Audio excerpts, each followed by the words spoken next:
Thanks for your company on First Edition. Immigration Minister Peter Dutton is on his way to Geneva for talks with the UN's High Commissioner for Refugees as the crisis in Europe continues. The Prime Minister has announced Australia will resettle some of the Syrians fleeing the turmoil in their nation, with a number coming out of Australia's current annual humanitarian allocation of nearly 14,000. But there are calls for an extra allocation in light of the crisis. Here was the Minister before his departure for Geneva. We have a big program already of helping people out, particularly those from Syria and Iraq.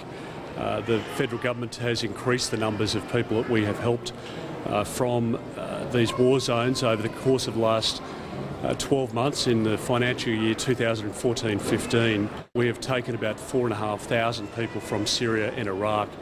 So the government's ahead of the curve, but everybody who saw the images of that young boy washing up on the beach, people who see the desperation in the eyes of these people who are fleeing Syria and fleeing other areas at the moment, realise that countries like Australia need to do more. Under the former government, that number was filled by the people smugglers. We've stopped the boats. We are now in control of who comes to our country.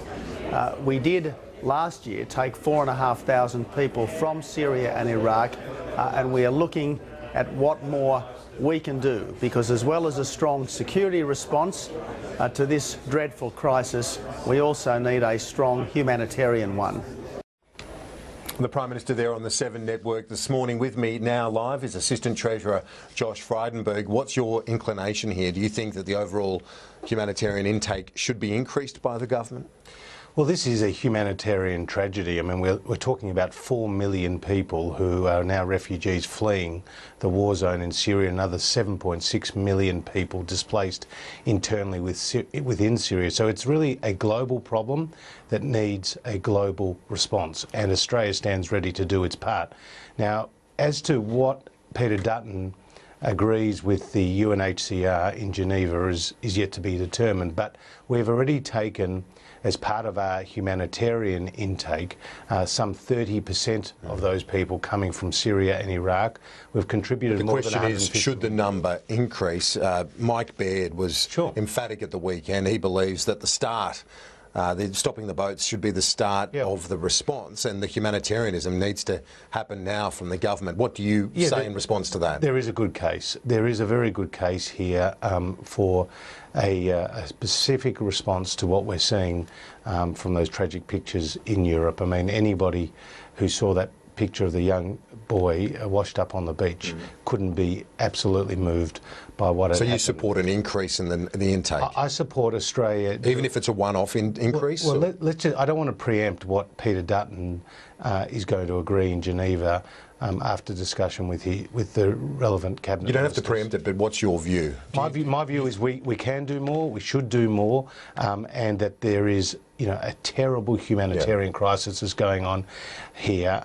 We've already done a lot, but when you see what's happening, more needs to be done. So can I get a sense of what you think is a reasonable response in terms? I mean, I know you're Assistant Treasurer, but you watch these things very closely. What's your sense of what Australia should do as a good international citizen with the influx, the humanitarian tide? I think two things. Firstly, we should focus on families and women and children, and we already do that, but I think we should be doing that in terms of our additional measures given what we've seen now in Europe. And the second is maybe what John Howard did in 1999 with the Kosovars could be a bit of a guide for us. He took 4,000 at that time. Some of those went home, but that he did provide a humanitarian response and shelter for people who are fleeing persecution. And that was on top of the overall humanitarian intake at the time? Yeah, that was an additional move in response to what had actually taken place in Europe at that time. But look, Kieran, this is a very fluid situation, and the fact is our Minister responsible is over in Geneva. He will negotiate, I think, a very practical but also humane outcome, and I think Australia has a role to play here in trying to alleviate what is a terrible humanitarian crisis. Let's look at some other issues now, and the Treasurer has been in Istanbul for the Finance Minister's meeting there, and basically the G20 ministers agreeing that global growth is going to be they're going to struggle to meet their targets set in Brisbane, which basically relates in large part to China, doesn't it? That's the bottom line. Look, China is slowing, no doubt about that. And when you consider it's the #1 trading partner for more than 130 countries around the world, it's absolutely key to global growth. And in Australia, we're feeling the effects of that, particularly in our mining and our resources sector, as the demand from China comes off the boil. I mean, when we got to government, iron ore, our single largest export, was more than $120 a tonne. Today, it's just around $50 a tonne. That just gives you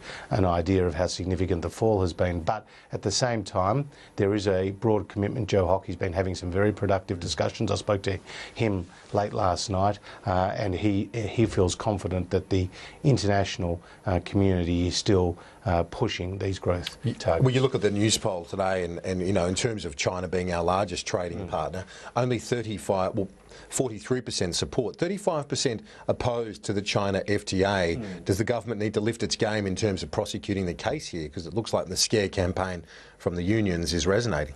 Well, as you point out, more people support the FTA than don't. But this is unambiguously in Australia's long-term interests. I mean, we're talking about a country of 23 million people, Australia, being linked into an economy of 1.2 billion people, and everything from financial services to agriculture to resources will be the beneficiaries. Now, Bill Shorten is isolated because you have now Labor state premiers, one after another, whether it's whether it's Daniel Andrews, or whether it's Jay Weatherill, or whether it's Bob Hawke, or whether it's Bob Carr, all coming out strongly to support this FTA with China. And I think it's absolutely critical that Bill Shorten doesn't, you know, play to the xenophobic campaign of the unions, and particularly the CFMEU, and he actually gets behind this. Okay, and finally, 2 weeks out from Canning, the polls show you're in quite a bad spot right now. What do you say to your colleagues who might be spooked by the polls?